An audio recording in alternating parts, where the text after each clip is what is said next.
আজকের এই বিশেষ আলোচনায় সবাইকে স্বাগত জানাচ্ছি।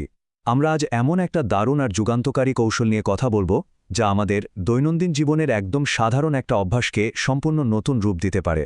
কোনোরকম প্রাথমিক মূলধন ছাড়াই প্রতিদিনের সাধারণ খরচকে কিভাবে একটা লাভজনক আর্থিক সম্পদে পরিণত করা যায়, সেটাই আজ আমরা ধাপে ধাপে উন্মোচন করব।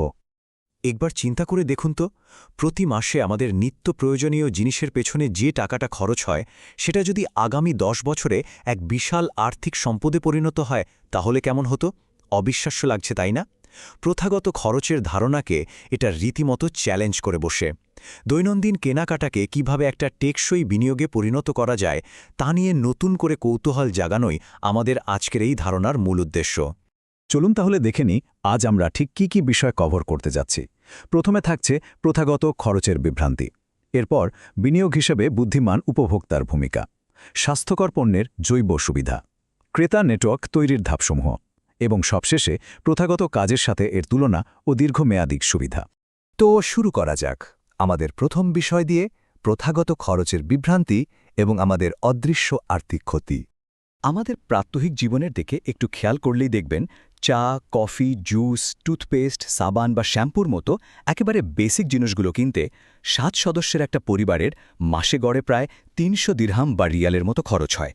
বডি ক্রিম বা চুলের তেলের কথা তো বাদই দিলাম, এগুলো ছাড়া আসলে আমাদের একদিনও চলা সম্ভব না, তাই না? অর্থাৎ এই খরচগুলো একেবারেই অনিবার্য। আর ঠিক এই জায়গাতেই লুকিয়ে আছে সবচেয়ে বড় আর্থিক ফাঁদটা। এই যে প্রতি মাসে মাত্র 300 দিরহামের খরচ, এটা আগামী 10 বছরে জমতে জমতে কোথায় গিয়ে দাঁড়ায় জানেন? বিশাল এক অঙ্ক, 36,000 দিরহাম বা প্রায় 9,809 মার্কিন ডলারে। আর সবচেয়ে হতাশার বিষয় হল, এর বিপরীতে কিন্তু কোনো আর্থিক রিটার্ন বা লাভ আমরা পাচ্ছি না। জীবনের উপার্জিত এই বিশাল একটা অংশ স্রেফ খরচে খাতায় চিরতরে হারিয়ে যাচ্ছে। এবার আসা যাক আমাদের দ্বিতীয় বিষয়ে, বিনিয়োগ হিসেবে খরচ এবং একজন বুদ্ধিমান উপভোক্তার ভূমিকা। এখানেই চলে আসে ওয়াইজ কনজিউমার বা বুদ্ধিমান ভোক্তা হওয়ার দারুণ এই কনসেপ্টটা। এখানে মূল লক্ষ্য কিন্তু বেশি টাকা খরচ করা নয়, বরং যে খরচটা আমরা করছি সেটাকে আরেকটু স্মার্টলি কাজে লাগানো। প্রতিদিনের সাধারণ কেনাকাটাকে ডিএক্সএন বা ডিএক্সএন সিস্টেমে যুক্ত করে নিলে আমাদের এই খরচের অভ্যাসটাই একটা লাভজনক বিনিয়োগে পাল্টে যেতে পারে। শুধু একটু মানসিকতা পরিবর্তনের ব্যাপার, আর তাতেই প্রতিদিনের রুটিন খরচ থেকে সম্পদ গড়ে তোলা একেবারে সম্ভব। চলুন এবার 3 নম্বর পয়েন্টটা দেখে নিই, স্বাস্থ্যকর পণ্যের সুবিধা এবং আমাদের দৈনন্দিন জীবনে জৈব বিকল্পের ব্যবহার।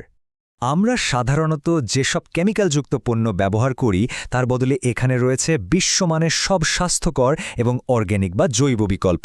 যেমন ধরুন, গ্যানোডার্মা মাশরুম এক্সট্র্যাক্ট দেওয়া Lingzhi coffee, করিসেপস coffee, Ganozhi toothpaste আর চমৎকার অ্যালোভেরা লোশন। গ্যানোডার্মা বা করিসেপস মাশরুমের মতো এই শক্তিশালী উপাদানগুলো শুধু যে আমাদের আর্থিকভাবে লাভবান করছে তাই নয়, এগুলো সরাসরি আমাদের রোগ প্রতিরোধ ক্ষমতা আর দৈনন্দিন জীবনের মানকে দারুণভাবে বাড়িয়ে দেয়। এক কথায় অসাধারণ একটা হেলথ আপগ্রেড। এখন আমরা যাব চতুর্থ অংশে, যেখানে আমরা দেখব কিভাবে ক্রেতা নেটওয়ার্ক তৈরি করতে হয় এবং এখানে সাফল্যের ধাপগুলো আসলে কি। এই পুরো সিস্টেম থেকে আর্থিক সুবিধা পাওয়ার জন্য একটা সিম্পল টার্গেট থাকে, যাকে বলা হয় 100 পয়েন্ট টার্গেট। প্রতি মাসে আমাদের দৈনন্দিন প্রয়োজনীয় জিনিসপত্র, যেমন ধরুন ওই সাবান, শ্যাম্পু বা কফি কিনে এই 100 পয়েন্ট অর্জন করতে পারলে আয়ের সিস্টেমটা স্বয়ংক্রিয়ভাবে অ্যাক্টিভ হয়ে যায়। টাকার অঙ্কে এটা প্রায় 350 দিরহাম বা $100 সমতুল্য। মাসিক কেনাকাটার একটা রুটিন বানিয়ে যদি আমরা এই বেসলাইনটা ধরে রাখতে পারি, তাহলে আমাদের গড়ে ওঠা নেটওয়ার্ক থেকে একদম নিয়মিত রিটার্ন আসা শুরু করবে। এই সাকসেস ফর্মুলাটা মূলত 3টা খুব সহজ ধাপে কাজ করে। প্রথম কাজ হলো ব্যবহার করা, মানে নিজেদের জন্য সাধারণ ব্র্যান্ডের বদলে এই স্বাস্থ্যকর পণ্যগুলো বেছে নেওয়া। দ্বিতীয়ত হলো শেয়ার করা, প্রোডাক্টগুলোর উপকারিতা খুব স্বাভাবিকভাবেই নিজেদের বন্ধুবান্ধব আর পরিচিত মানুষদের সাথে গল্পে গল্পে শেয়ার করা। আর তৃতীয় ধাপটা হলো নির্মাণ করা, এই শেয়ার করার মাধ্যমেই ধীরে ধীরে একটা মজবুত ক্রেতা গোষ্ঠী গড়ে তোলা। ঠিক এভাবেই সাধারণ পরিবারগুলোর সাথে আইডিয়াটা শেয়ার করতে করতে বিভিন্ন দেশে বিশাল একটা গ্লোবাল নেটওয়ার্ক তৈরি করে ফেলা যায়। এবার চলে আসি আমাদের পঞ্চম এবং একদম শেষ বিষয়ে, প্রথাগত কাজের সাথে এর তুলনা এবং দীর্ঘমেয়াদী সুবিধাগুলো। খুব ইন্টারেস্টিং একটা ব্যাপার খেয়াল করুন। প্রথাগত পেশা বা চাকরির দিকে তাকালে আমরা কি দেখি? সেখানে ক্যারিয়ারের ঝুঁকি হয়তো কম থাকে, কিন্তু আর্থিক প্রাপ্তিও থাকে একদম লিমিটেড। আবার একজন প্রথাগত উদ্যোক্তা বা ব্যবসায়ীর ক্ষেত্রে ঝুঁকি আর পরিশ্রম দুটোই থাকে অনেক বেশি। কিন্তু ডিএক্সএন সিস্টেমের ব্যাপারটা একদম আলাদা। এখানে কোনো ধরনের প্রাথমিক বিনিয়োগ বা আর্থিক ঝুঁকি নেই, পরিশ্রমও তুলনামূলকভাবে কম, অথচ এর বিপরীতে প্রাপ্তি বা রিওয়ার্ডের পরিমাণ অনেক অনেক বেশি। আর হ্যাঁ, এই প্রজেক্টের সুবিধাগুলো শুধু যে টাকা পয়সার মধ্যে সীমাবদ্ধ তা কিন্তু নয়। ক্রমবর্ধমান আয়ের সাথে সাথে ভালো স্বাস্থ্য, বিশ্বভ্রমণের দারুণ সব সুযোগ, বিশ্বজুড়ে সামাজিক সম্পর্ক তৈরি করা এবং নিজের ধারাবাহিক সেলফ ডেভেলপমেন্ট সবকিছুই এর মধ্যে অন্তর্ভুক্ত।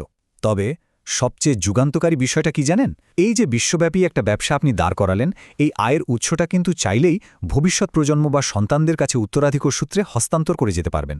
একদম জেনুইন একটা স্থায়ী সম্পদ। তাহলে এখন প্রশ্ন হলো, শুরুটা করবেন কিভাবে? খুব সোজা, ওয়ার্ল্ড ওয়েবসাইট ব্যবহার করে বা স্থানীয় কোনো শাখায় ভিজিট করে সম্পূর্ণ বিনামূল্যে একটা ডিসকাউন্ট কোড সংগ্রহ করে খুব সহজেই মেম্বারশিপ নেওয়া যায়। এটা এত চমৎকার আর নমনীয় একটা প্রসেস যে চাইলে আজ থেকেই আপনার দৈনন্দিন খরচগুলোকে আয়ে পরিণত করার এই দুর্দান্ত যাত্রাটা শুরু করে দিতে পারেন। সবশেষে একটা খুব জরুরি প্রশ্ন দিয়ে আজকের এই বিশ্লেষণটা শেষ করতে চাই। আমাদের প্রতিদিনের এই সাধারণ অভ্যাসগুলো কি এভাবেই সারা জীবন শুধু আমাদের পকেট খালি করতে থাকবে, নাকি এগুলোই হয়ে উঠবে একটা দীর্ঘস্থায়ী আর্থিক ঐতিহ্যের মজবুত ভিত্তি? সিদ্ধান্তটা সম্পূর্ণ আপনাদের হাতে।